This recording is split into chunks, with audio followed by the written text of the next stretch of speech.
신약성경 216페이지입니다. 저희를 데리고 나가 가로되 선생들아 내가 어떻게 하여야 구원을 얻으리이까 하거늘 가로되 주 예수를 믿으라. 그리하면 너와 내 집이 구원을 얻으리라 하고 주의 말씀을 그 사람과 그 집에 있는 모든 사람에게 전하노라. 밤 그 시에 간수가 저희를 데려다가 그 맞은 자리를 씻기고 자기와 그 권속이 다 세례를 받은 후 저희를 데리고 자기 집에 올라가서 음식을 차려주고 저와 온 집이 하나님을 믿었으므로 크게 기뻐하니라. 아멘. 옆에 사람에게 인사하겠습니다. 화이팅! 이렇게 인사하겠습니다. 시작! 네, 화이팅! 참 좋은 인사말인 것 같아요. 화이팅입니다. 또 하나 물어봅시다. 옆에 사람에게 또 한 번 인사하겠습니다. 오늘 제가 인사하려고 했던 게 이 내용이에요. 오늘 교회 왜 나오셨어요? 한번 쿡 찌르고 물어봐요. 이렇게 열심히 교회 나오는 이유가 뭐세요? 이렇게 물어봐요. 오늘 왜 교회 나오셨어요? 왜 이렇게 열심히 교회 나오세요?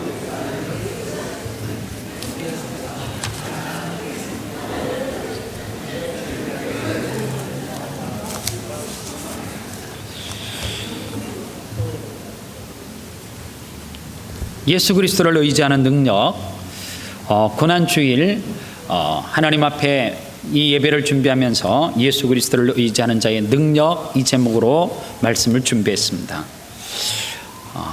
옆에 사람에게 물었던 질문, 제가 똑같이 여러분들에게 질문을 던집니다. 왜 이렇게 열심히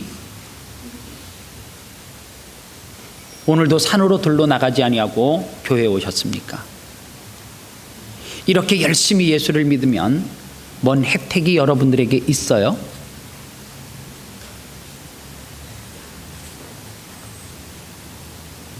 왜 내가 지금 열심히 교회 나오는지 나도 나를 잘 몰라요? 오늘 여러분들 진심으로 제가 물어보는 거예요.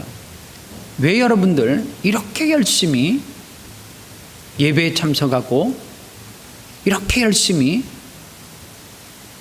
이거 강제적인 것 아니잖아요. 물론 제가 중간에 협박하기는 해요. 안 나오면 어떻게 한다는 둥 이렇게 협박을 하기는 하지만 그래도 그거는 공권력이 없잖아요. 왜 이렇게 여러분들 열심히 예수 믿습니까? 예수를 믿으면 얻는 유익이 있어요? 뭐요? 그거를 제가 좀 듣고 싶어요. 진짜로. 예수를 이렇게 열심히 수십 년 동안 믿는데 얻은 유익이 뭐예요? 지금까지. 예?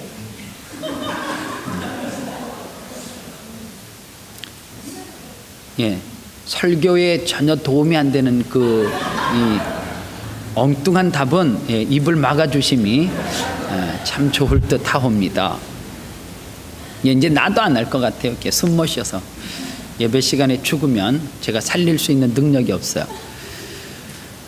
예수를 믿으면 대부분의 사람들은 그럽니다. 얻는 유익이 뭐냐? 그렇게 물었을 때 구원받잖아요. 그렇죠? 그러면 제가 또 질문을 드리고 싶어요. 그거 죽고 난 다음에 일어나는 일이잖아요. 내가 지금 묻는 질문은 오늘 이 땅에서 정말로 열심히 교회 나와서 신앙생활하는데 이 땅에서 얻는 유익, 이 땅에서 받는 혜택이 도대체 뭐예요? 예? 아파트 분양권을 이렇게 당첨되게 해줘요? 아니면 그냥 로또가 돼요? 그럼 우리 교회 성도들은 로또가 안 돼요. 로또가 될 확률은 몇 퍼센트인 줄 아세요? 로또가 당첨될 확률 50대 50이에요. 되든지 안 되든지. 아니에요? 맞잖아요. 로또는 당첨이 되든지 안 되든지 둘 중에 하나지. 그게 확률이 수억 아니에요. 여러분들 예수를 잘 믿으면 이 땅에서 어떤 유익과 혜택을 얻어서 예수를 믿냔 말이에요. 오늘 제가 고난주일 이 답을 여러분들에게 던지고 싶은 거예요. 오늘 예수를 믿으면 내게 어떤 유익이 있는가? 오늘 예수를 믿게 되면 물론 죽어서 천국 가기 때문에 목사하고 죽어서 천국 가기 때문에 장로님 하시는 거예요. 오늘 죽어서 천국 간다라고 하는 확신이 있기 때문에 이 자리에 나와서 하나님 앞에 예배합니다. 중요한 것, 오늘 그러면 예수 믿으면 이 땅에서 내가 어떤 혜택과 유익을 누리는가? 첫 번째, 환경을 극복하는 능력을 갖게 되었습니다. 오늘 성경 본문은 이렇게 시작이 됩니다. 바울과 실라가 귀신 들린 여인을 고쳐주었는데 그게 빌미가 되어져서 바울과 실라는 감옥에 가두켰습니다. 감옥에 갇혔는데 바울과 실라가 미친 짓을 하는 거예요. 뭐 했다고 그래요? 성경은 찬송했대요. 이게 미친 짓이라는 거예요. 이러면 찬송해도 돼요. 내가 사람을 10명 죽였어요. 변호사를, 세계적인 변호사를 잘 선임해가지고 나 죽을 줄 알았는데 10명을 죽였는데 내가 형을 받기는 받았는데 3개월 받은 거예요. 그러면 나의 돈과 능력 있음을 감옥 안에서 노래할 수 있다라고 생각이 되잖아요. 그런데 바울과 실라는 사람을 죽이지 않고 귀신 들린 사람을 고쳤어요. 그런데 그들은 그 결과로 감옥에 갔습니다. 그런데 성경은 찬송을 했대요. 신앙생활은 평소에 잘 안 나타나요. 신앙의 힘은 평소에 나타나는 것이 아니에요. 하나님께서 우리에게 육신을 주셨기 때문에 내가 만약에 하나님이라면, 오늘 아름다운 교회 성도들이 하나님의 자녀잖아요. 그러면 이 자녀들에게는 특별한 뭔가를 줘야 되잖아요. 그런데 오늘 교회에 나와서 예배를 하는 사람이나, 지금 예배 시간에 시간이 다를 수는 있지만 저 차를 끌고 가는 사람이나, 또 팍에 가서 파리를 즐기는 사람이나 똑같이 일반 은총, 일반 계시를 하나님께서는 주셨어요. 내가 하나님이면 안 해요. 난 그렇게. 적어도 TV에 나와서 예수와 공자와 석가모니 이런 사람들이 똑같은 성자다라고 막 액센트를 넣어가지고 그렇게 강의를 하는 사람이 있으면 나는 그렇게 두고 보지 않을 것 같아요. 순간 영화의 한 장면처럼 투명한 무엇인가를 그에게 칵 씌워가지고 숨을 못 쉬게 산소를 공급하지 않는 거예요. 막 이럴 때 앞에다가 글씨를 하나 딱 새기는 거지. 네가 엉뚱한 소리를 해서 이 땅의 주인인 하나님이 너에게 산소 공급을 잠시 중단하노라. 예수님 딱 이래갖고 딱 도장 찍어가지고 딱 새겨놓는 거지. 1년에 많이 할 필요도 없어. 한 10번 정도만 세계적으로 한 건씩만 하면, 한 번만 그런 일을 일으키면 반드시 그거는 지진이 일어나는 것보다 더 큰 효과가 있을 거야. 뭐 말도 필요 없어. 우리 교회에서 1년에 딱 한 번만 하면 돼. 한 번만.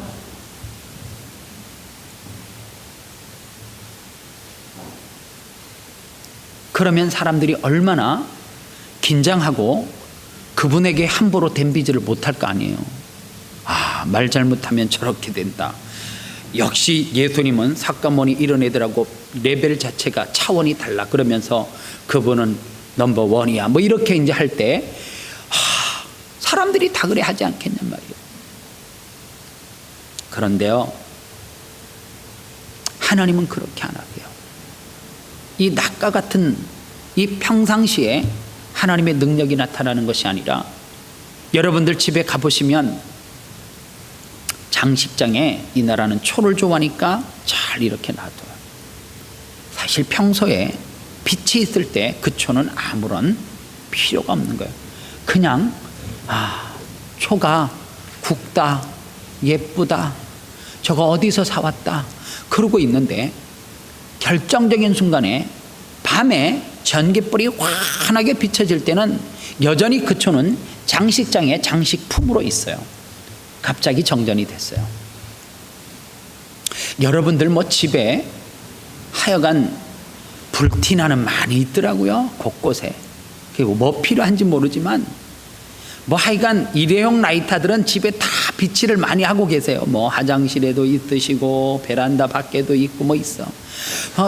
익숙하니까 언제든지 찾아올 수 있어 막 이렇게. 그런데요, 그거를 계속 켜고 있을 수는 없거든. 그러니까 급하니까 장식장에서 초를 꺼내요. 그런데 결정적인 거, 초에는 뭐가 있어야지 불이 붙어요? 또 이런 사람이 있어요. 촌농. 촌농 이렇게 하는. 아니에요. 심지가 있어야지 불이 붙어요. 심지가 누군 줄 아세요? 예수 그리스도예요. 여러분들의 인생 가운데 깜깜한 밤이 찾아왔을 때에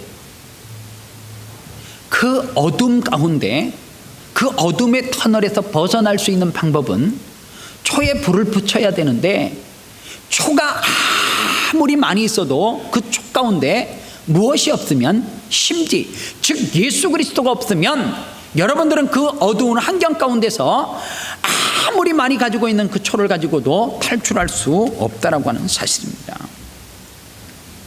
오늘 바울과 실라가 감옥에 가두켰을 때 제가 볼 때는 사중고를 겪고 있어요. 뭐에 대한 고통이 그들에게 있어요? 차가운 감옥, 환경으로부터 오는 이 고통을 겪을 수가 있어요. 그런가 하면 정신적으로 매를 맞지 않겠습니까? 그 당시에 감옥에는 육체적으로 매를 맞을 수도 있지 않겠냔 말이에요. 또 어떤 고통요? 심적으로 내가 죄를 지어서 죄값을 받으면 죄값 치른다 생각해 이러면 되겠지만, 반대로 선한 일을 하다가 내가 고통을 당해요. 그러면 마음속에 뭐가 일어나기 쉬워요? 억울한 분노가 일어나기 쉬워. 그리고 마지막에는 그 일을 시킨 사람에게 화풀이를 할 수밖에 없어. 사람은, 바울과 실라는 누구에게 화풀이를 할 수밖에 없어요? 하나님에게.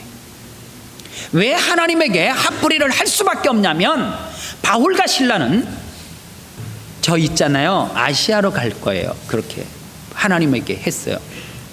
아시아로 여행 간다는 거 아니에요. 저 복음 전하러 아시아로 마음이 와닿아서 아시아로 가기로 결정을 했어요. 그러니까 하나님이 안 돼, 유럽으로 가 그랬어요. 예수 믿는 사람은 똥꼬집이 있잖아요. 아니에요. 저 아시아로 갈 거예요. 하나님은 우리를 창조하신 분이기 때문에 더 똥꼬집이 있어요. 유럽으로 가. 결국엔 계속 싸우다 누가 이겨요? 하나님이 이겨. 그래서 성도들은 다 고집이 센가 봐. 하나님을 닮아서. 그래서 순종하고 아시아로 안 가고 그들의 발걸음을 유럽으로 옮겨서 갔어. 그래서 첫 번째 그들이 했던 일이 뭐냐면, 귀신 걸린 사람, 이 사람 귀신을 쫓아냈어. 그런데 그게 빌미가 돼서 감옥에 갔어. 원망을 누구에게 해요? 하나님에게. 우리 아름다운 교회 성도들이 컴패션이 뭔지 몰랐어요. 그런데 제가 강대 땅에서 컴패션 하라고 그러니까 컴패션을 했어. 그런데 컴패션 한 사람을 갑자기 경찰들이 나와서 누가 했냐고 그러면서 잡아가. 그래서 그분이 감옥에 갔어. 첫 번째도 박 목사 탓이요, 두 번째도 세 번째도 네 번째, 뭐 환경이고 다 필요 없어. 무조건 이거 박 목사가 시켜서 했기 때문에 그놈을 탓하면 돼. 이게 사중구란 말이에요. 내가 그렇기 때문에 가는 것이 아니라 내가 원하지 않는데 그곳에 갔어요. 우리는 가끔 신앙생활 하다 보면 이해할 수 없는 하나님의 일하심을 가끔 봐요. 저도 참 어떨 때 억울할 때가 있어요. 정말 열심히 목회를 한다라고 하는데 내가 원하는 대로 안 돼. 어느 날 친구에게 연락이 왔어요. 목회는 그렇게 열심히 하는 거 아니야. 시험시험해 그러는데. 보니까 그의 지경과 사역은 한없이 넓어져. 억울하잖아. 쓸 거 덜 쓰고 덜 입고 덜 먹으면서 죽기 살기로 주의 사역을 감당하는데 쓸 거 다 쓰고 놀 거 다 놀고, 1년에 한국에 막 4번씩 나갔다 오고 그러는데 교회 잘 돼. 억울하고 화가 나잖아. 어떤 사람은 주일 한 달에 한 번씩 그것도 늦게 와요. 그리고 돌아가는데 그 사람은 잘 돼. 성가대에서부터 와가지고 뭔 죄진 것도 아닌데 저거 사실 여름에 입으면 저거 정말 미치는 저거 천이거든요. 이게 뭐 땀이 흡수가 되는 게 아니고 저기 온실 효과가 있어요. 입어보면 가운을 입으면 이 안에 온실 효과가 있어서 열이 훅훅 올라와요.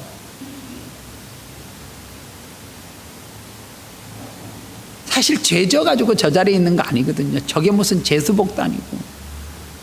나 열심히 했는데 정말로 신앙생활 열심히 안 하는 것 같은데 그 사람은 잘 되고 나는 잘 안 돼. 그 사람은 갈수록 건강하다는데 나는 신앙생활 잘하고 기도 열심히 하는데 갈수록 나는 어려움을 당해. 너무 화가 나가잖아요. 하나님은 도대체 왜 그러시는가?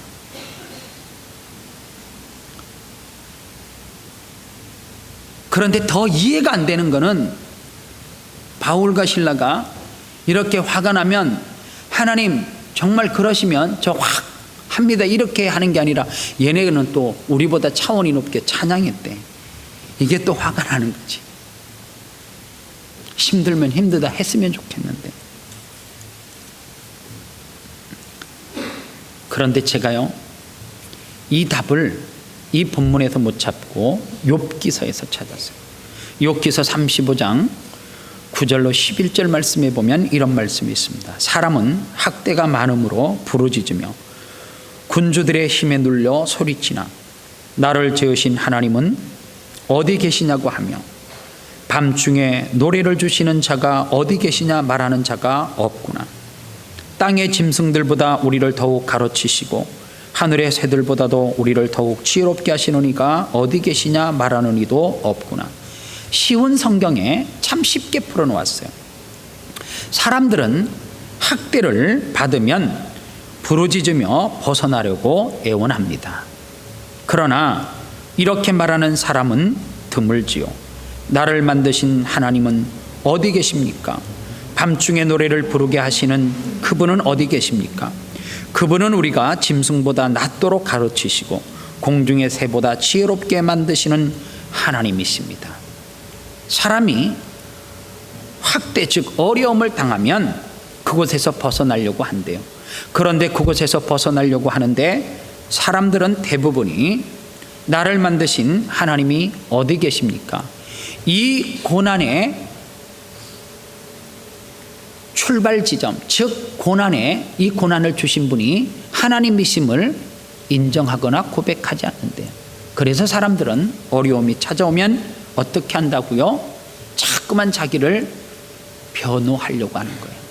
이 이야기는 누가 했냐면 욥기서에 보면 전체의 내용이 그거예요.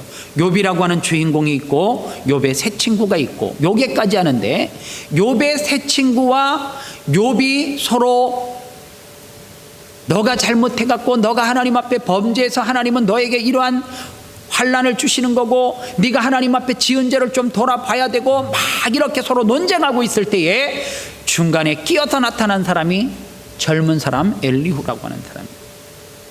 이 엘리후라고 하는 청년이 욥의 세 친구와 욥이 서로 막 논쟁을 하는 것을 봤어요.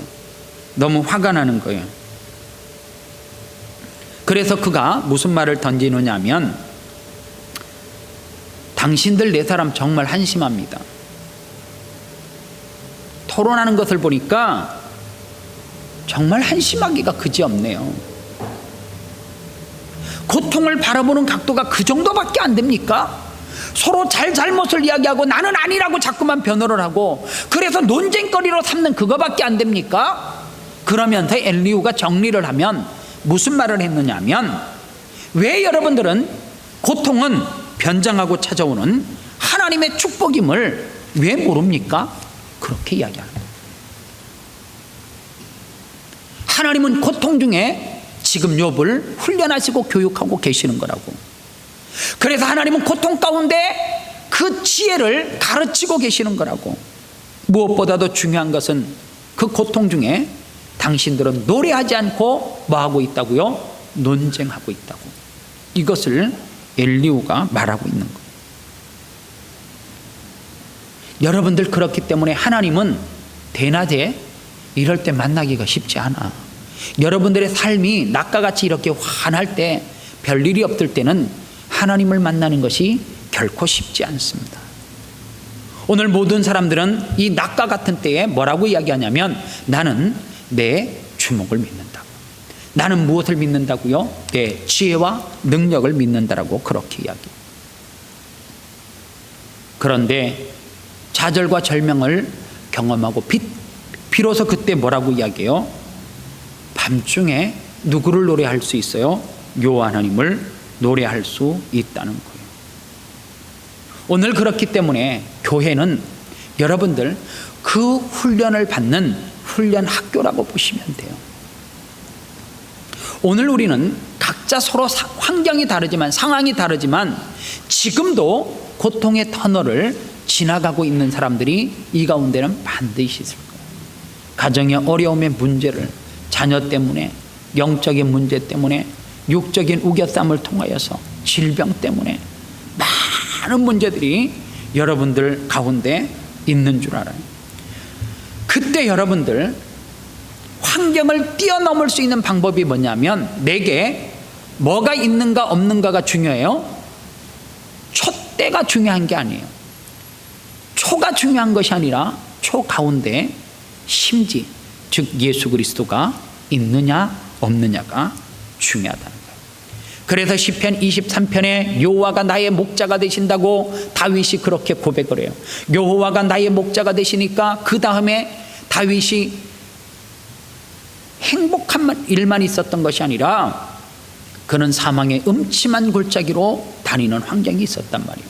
그러나 사망의 음침한 골짜기로 다닐 때 해를 두려워하지 않을 것은 주께서 나와 함께 하심이라. 내게 뭐가 있다고요? 심지가 있기 때문에 내가 사망의 음침한 골짜기를 다닌다 할지라도 나는 그 사망의 음침한 골짜기 때문에 뭐 하지 않는다는 거예요? 두려워하지 않는다. 뭐가 있기 때문에요? 심지가 있기 때문에. 이것을 좀 더 쉽게 설명하려면, 요즘 젊은 사람들은 잘 이해를 못해요. 옛날에 시골에서 사셨던 분들은 무슨 가로등이 있는 것도 아니고 집이 촘촘히 붙어 있는 것도 아니고, 그런데 대부분의 또 사람들은, 사연이 있는 사람들은 그래요. 우리 집은 저 떨어져서 있었대. 깜깜한 밤중에 아버지가 주막에서 술을 거나하게 드시고 올 시간이 됐는데도 돌아오지를 않으니까 마중을 가요. 깜깜한 밤중에 걸어가니까 얼마나 짐승 소리가 나고 무섭고 두려운지 몰라요. 정신없이 막 달려가요. 무엇을 보고요? 불빛을 보고. 돌아올 때 이제 술이 거나하게 취하신 아버지를 부축하고 오는데 신기하잖아요. 갈 때 무서워서 달려갔던 길인데 무서움이 사라졌어요. 누구 때문에요? 술이 거나하게 취한, 힘도 전혀 못 쓰고 의식 자체도 불분명한 그 아버지라고 하는 존재 때문에 나는 뭐가 사라진 거예요? 두려움이 사라졌어요. 하물며 우리를 붉은 눈동자로 지켜보시고 계시는, 우리의 머리카락까지 세시는 그 여호와 하나님께서 우리의 심지 되어 주시면 어떠한 길을 가든지 내가 사망의 음침한 그 골짜기를 간다 할지라도 여호와가 내 삶의 중심 되시니까, 가운데 계시니까 나는 뭐 하지 않는다고요? 두려워하지 않는다라고 하는 사실입니다. 그런가 하면 예수를 믿게 되어지면 이 땅에서 얻는 것이 뭐냐? 이 땅에서 받는 축복이 영향력 있는 사람입니다. 값없이 가치 없는 인생이 아니라 가치 있는 인생으로. 여러분들, 우리는 바울을 조명할 때 대부분의 많은 설교가들이 이렇게 이야기합니다. 바울은 예수 믿기 전에 더 행복한 사람이었을지 모른다고. 어떤 쪽으로요? 이 땅의 환경 쪽으로 보면. 그런데 성경을, 그 상황을 잘 분석하지 않아서 그렇게 말할 수 있어요. 바울은 로마의 시민권을 가졌다라고 했잖아요. 그 당시에 로마의 시민권을 갖고 있는 그 자체는 우리 한국 사람이 지금으로부터 30년 전에 미국 한번 가는 게 소원인데 뭐가 있어야지 가지. 미국의 시민권이 대단했을 때 지금은 뭐 호주께 난 것 같아. 걔네들 거보다는 뭐 이런 느낌을 우리가 이제 받고 살지만 한때는 안 그랬어요. 미국에 여권을 받으려고 해도 뭐가 있어야 돼요? 동산과 부동산이 있어야 되고 몇 년치 은행에서 돈이 이렇게 들어가고 나가고 이게 있어야 돼요. 내가 그게 없어서 미국을 못 간 거 아니에요. 공부하러. 넌 미국에 와서 불법으로 있으기 때문에 비자를 줄 수 없다는 거예요. 그래서 2번 시도하다가 제가 실패를 했어요. 제가 속으로 그래서 안 준다는데 내가 아이고 뭐 의회에서 안 간다 임마. 내가 그러면 안 갔어요. 당시 로마 시민권은 세계 모든 사람들이 받고 싶어하는 거였고 바울만 예수 믿는 사람을 박해하고 학대하는 것이 아니에요. 로마라고 하는 자체는 기독교를 믿는 사람을 탄압하고 죽이고 이런 일들이 비일비재하게 일어났어요. 그게 초대교회 상황이에요. 바울이 그때 사람이란 말이에요.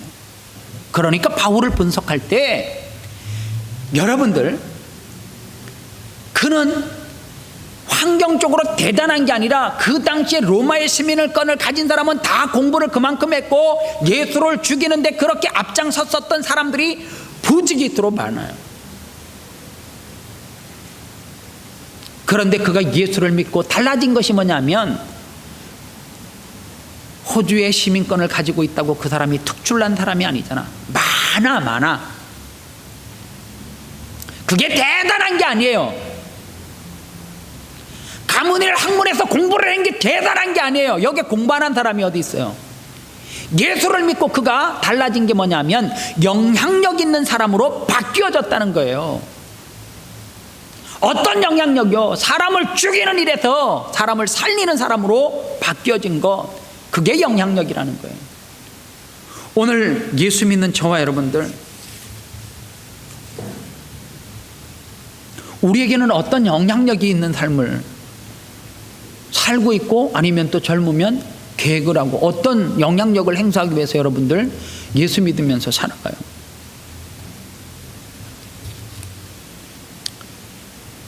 오늘 제가 설교를 길게 할 수 없어서 영상이 잘 안 될 수도 있는데 해보세요. 제가 이분을 소개하고 영상을 보겠습니다. 송명희 자매라고 하는 분, 이분은 1963년생입니다. 태어날 때 의사의 실수로 인해서 어렵게 태어났고 태어난 지 9달 만에 의사가 사망 선고를 내리는 그날 저녁에 이 송명이 어린아이가 그날 밤에 호흡이 멈춰져요.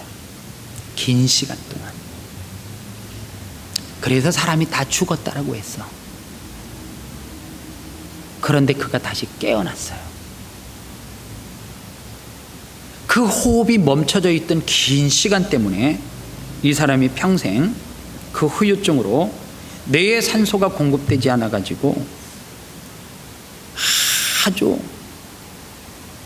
너무 심할 만큼의 뇌성마비에 이 질병을 가지고 평생 그렇게 살아가요. 송명희는 모태신앙의 가정입니다. 부모님이 신앙생활을 잘하셔요. 지금도 장로님, 아버지가 장로님이고 어머님이 권사님이세요. 이렇게 태어나서 얼마 안 돼서 장애를 가진 딸을 둔 부모가 믿는 구석가 누구밖에 없어요. 그 중심에 심지 예수 그리스도를 믿는 것밖에 없잖아요. 새벽마다 기도를 했대요.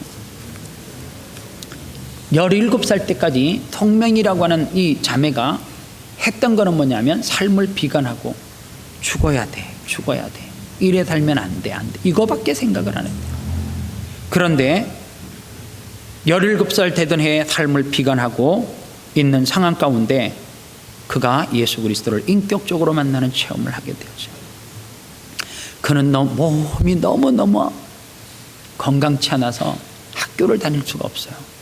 그래서 부모님이 그 아이를 집에서 독학을 통해서 한글 공부를 시킵니다. 그런데 그분은 지금 27건의 시집을 냈어요. 그리고 요한계시록에 표라고 하는 666표, 그 표라고 하는 이 소설을 그가 지금 집필을 해서 출판을 했어요. 그는 지금 어떤 상황이 있냐면 너무 사역을 왕성하게 하다가 그가 청소년을 만난 횟수가 1500회가 넘어요. 여러분들 어떤 집회에 1500회를 다닌다라고 하는 것은 매일 다녀도 있잖아요. 매일 다녀도 하루에 한 번 다녀도 1년 365일 365번밖에 안 돼요. 그러면 1년에 반턴 다니면 1500회 집회를 하려면 최소 10년 이상 사역을 해야 되잖아요. 그래야지만 이틀에 한 번꼴로 사역을 나가야지만 1500회라고 하는 집회를 할 수 있는 양이에요. 교회는 얼마나 다녔고요. 방송국에는 얼마나 다녔고. 방송으로는. 지금은 너무 무리를 해갖고 건강이 허락지 않아서 집필도 할 수 없는 상황, 집회를 다닐 수 없는 그런 건강에 어려움을 당하고 있습니다.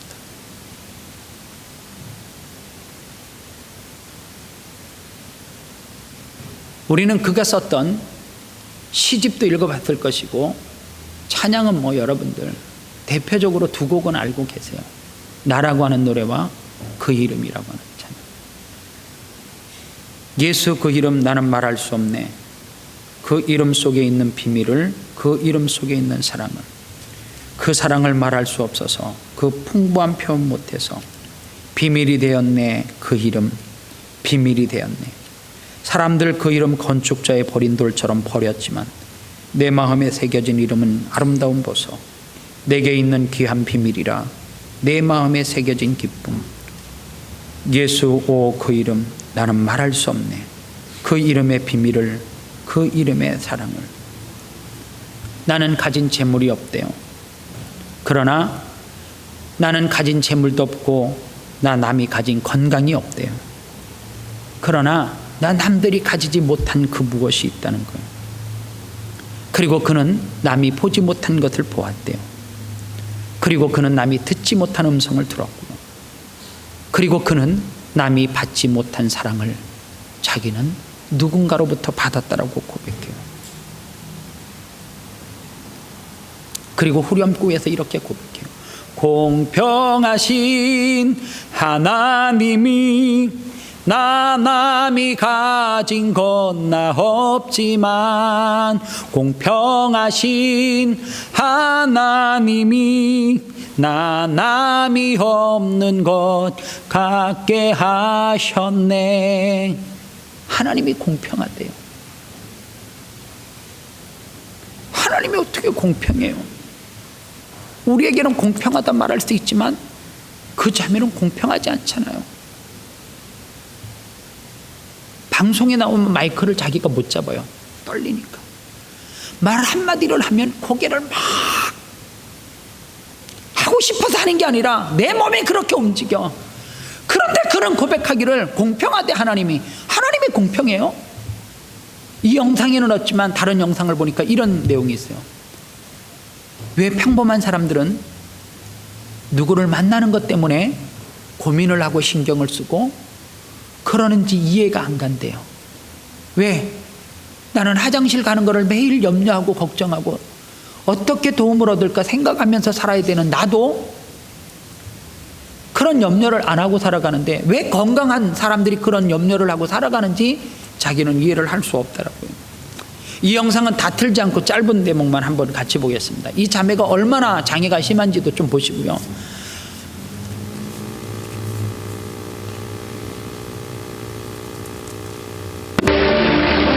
1963년 뇌성마비로 사역을 시작한 시인 송명희. 그녀는 육체의 자유를 누릴 수 없지만 신앙으로 마음의 자유를 얻었습니다. 그녀가 몸으로 쓰는 한 구절 한 구절의 시는 따뜻한 희망의 빛으로 전해집니다. 그 주인공, 그 희망의 빛 송명희 씨를 소개하겠습니다.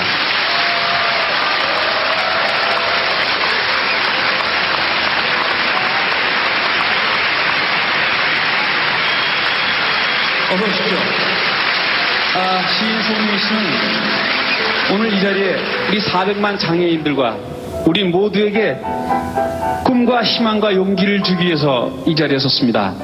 그리고 자신의 시를 읽기 위해서 이 자리에 섰습니다. 송명 씨가 읽는 시는 여러분들이 못 알아들을 수도 있습니다. 그렇지만 여기 계신 송명 씨는 누구의 도움도 받지 않고 자신의 시를 다 읽어갈 것입니다. 여러분, 뜨거운 격려의 박수 부탁드리겠습니다.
여러분들 정말 불행하세요?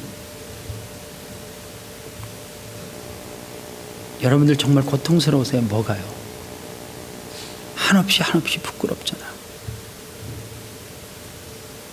한없이 저분의 삶 앞에, 저분은 저 환경 가운데서도, 육체의 고통 가운데서도 영향력을 행사하면서 사는 분 아니에요. 여러분들은 무슨 흔적을 남기고 살고 계세요? 예수님께서 십자가에 우리를 위해서 못 박혀 돌아가실 때에 그냥 의미 없이 그냥 너희들 대충 살아라, 그리고 너 구원받아라, 그리고 너만 내 자녀 되라, 그래서 십자가 지신 것 아니에요. 저분을 위해서 지신 십자가, 저와 여러분들을 위해서 그 십자가 지어 주셨잖아요. 여러분들은 늘 살면서 그래요. 환경이 조금 어려우면, 물질이 조금 어려움을 당하면 하나님은 왜 이렇게 공평하지 않냐고요. 하나님은 공평하세요. 하나님은 정말 공평하신 분이에요. 이거는 하나님을 만나지 않으면, 체험하지 않으면 고백할 수 없는 그 공평하심이에요. 오늘 여러분들, 저는 우리 아름다운 게 성도들이 이 땅에 살면서 의미 없는 삶이 아니라, 그저 그런 삶이 아니라, 갈렙이 85세 때에 이 산지를 내게 달라라고 그렇게 선포했던 것처럼 우리 교회 85세 넘으신 분들 없으시잖아요. 그러면 여러분들 어떻게 하셔야 되는 줄 아세요? 지금부터 꿈꾸셔야 돼요. 그래서 마지막 하나님 앞에 설 때 저 자매의 삶을 통해서 저 사람은 녹슬어서 없어지는 인생이었다라고 감히 누구도 말할 수 없어요. 저 송명희 자매의 삶은 하나님 앞에 끝까지 저렇게 뇌성마비 불구를 가지고 있음에도 불구하고 그는 녹슬어서 없어지는 인생이 아니라 하나님 앞에 달아서 서는 모습 아닙니까? 우리 건강한데 하나님 앞에 설 때 녹이 슬어서 주님 앞에 서면 그것처럼 부끄러운 것이 없어요. 오늘 주님의 십자가는 나를 위해서 지신 거예요. 옆에 사람이 아니라 나를 위해서. 그래서 그 십자가는 나와 상관이 있는 거예요. 그리고 그 십자가의 삶은 우리가 어떻게 해요? 바울과 실라처럼 환경을 뛰어넘고 어떻게 해요? 송명희 자매처럼 영향력을 끼치는 삶. 그래서 죽어서 천국 가는 거, 그거보다도 이 땅에서 저와 여러분들이 누려야 될, 얻게 되는 그 행복이 반드시 있어야 되고, 그 행복함을, 내가 받은 그 축복을 많은 사람들에게 선포해야 되는 삶을 저와 여러분들이 사시게 되시기를 바랍니다. 기도하겠습니다. 하나님 감사합니다.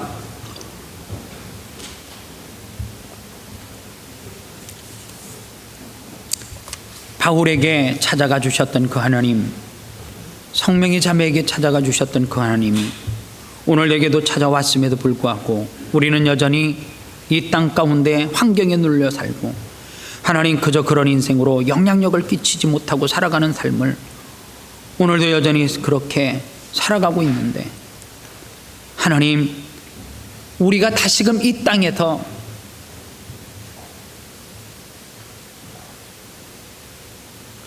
예수 그리스도의 흔적이 있는 자녀로서 이 고난의 주간에 어떻게 살아가야 될지를 다시 한번 결단하게 하시고 결심하게 하시고, 하나님 앞에 섰을 때에 하나님 녹쓰는 인생이 아니라 우리 모두에게 주신 그 욕심이 달아서 하나님 앞에 아름답게 서는 축복의 은혜가 있게 도와 주시옵소서.